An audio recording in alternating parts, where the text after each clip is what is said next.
Okay, start wagon. Dia pakai hydrogen. Nanti kita check dia punya plug macam mana. Cun tak cun. Tank hydrogen.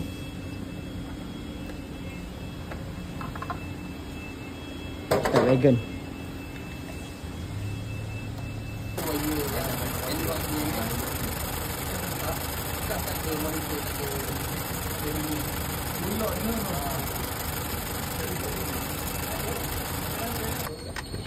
Dulu.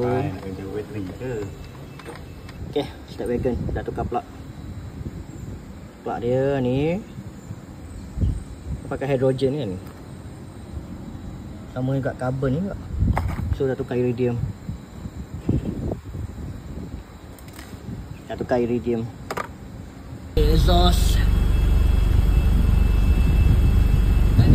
Tak ada bang. Tak ada keluar air. Dia carbon je.